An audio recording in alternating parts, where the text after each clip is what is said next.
Okay, here we go. So I set the oven on maximum temperature and on grill mode. Okay, so we got the heat from the top. We got a pan. We're gonna use it very soon. And we got the stretching section, okay?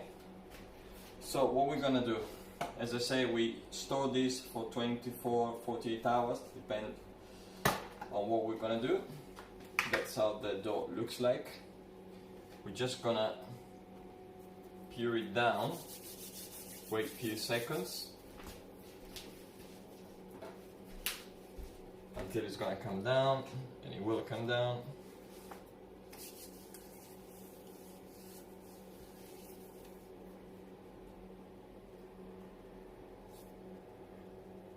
Just a second and we're ready.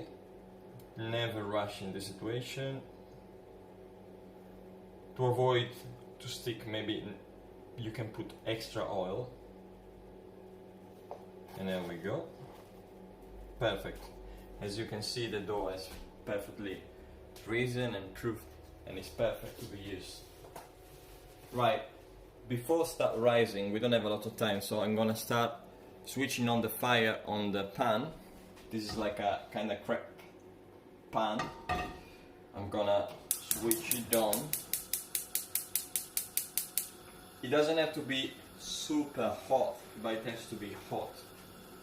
And now we can carry on with the stretching. Okay.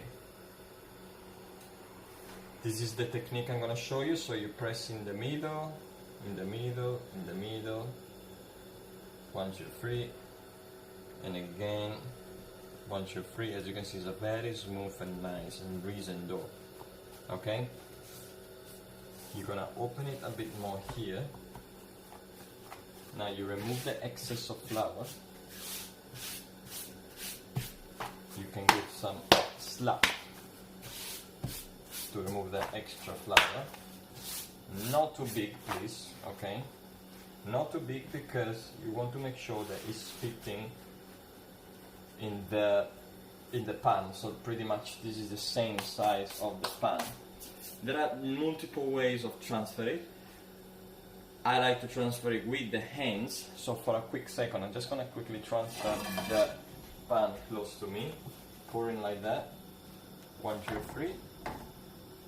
This is a very careful and decisive moment. Okay, now the pan is hot, the pizza is perfectly on top. I'm gonna pour already now the tomato sauce, pretty much what would be like a ladle, and I spread it around. I'm not using yet the cheese.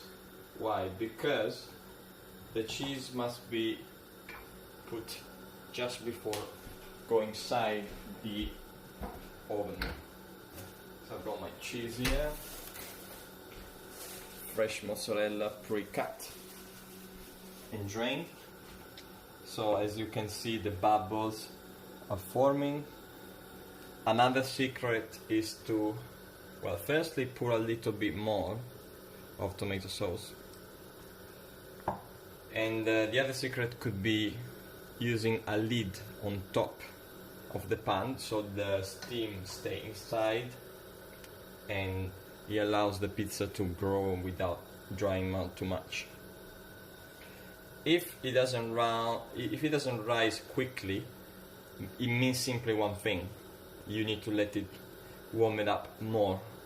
So it can be that you can start using like a laser thermometer or something like that, so you will get your right temperature. But we see already that it's rising up, and we can see a little crackling on the bottom, which is just that part is cooking. Make sure that it never burns underneath, so that's why very soon we're gonna go and check. But we can see already that the crust is coming up. If the crust is coming up, it simply means that it's good, has risen, and it's important to make it rise so the heat in the oven will manage to spread all around the surface. If it has not reason the heat is not gonna go around. So we need to check underneath. Underneath is still kinda raw, so we need to let it go more. But look at the bubbles. The bubbles are good. It's important also to check it in different spots to avoid burns. It's almost becoming good. So the next stage would be on this stone. I'm gonna lay it on the stone, quickly top it, and then putting on the top of the oven. Why the stone? Because it gives me that it cut the space between the grill and the resistance of the top. And for grill, I'm talking the oven grill where you put the things on top. So as you can see, look at amazing bubbles. Amazing bubbles. Underneath is getting the face of a proper pizza. I think we're almost ready.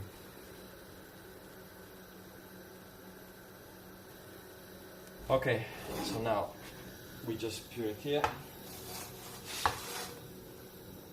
We close the fire. Quickly, this process has to be done quickly. We put the cheese. You can decide whether to put it outside or before cooking. And now, with this, quickly we go on top. After 1 minute, that's how it looks like.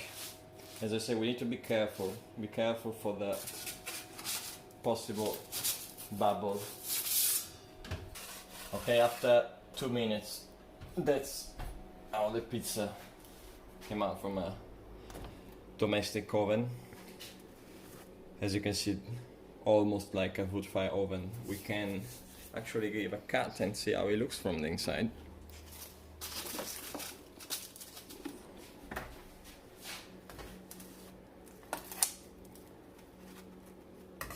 I would say, guys, here we go, guys.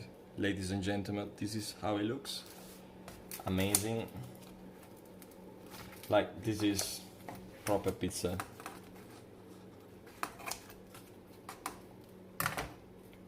You can recreate a crust like that in a domestic oven easily. This is really, really beautiful. You can see underneath. The appearance, of course, is like the one in the wood fire oven.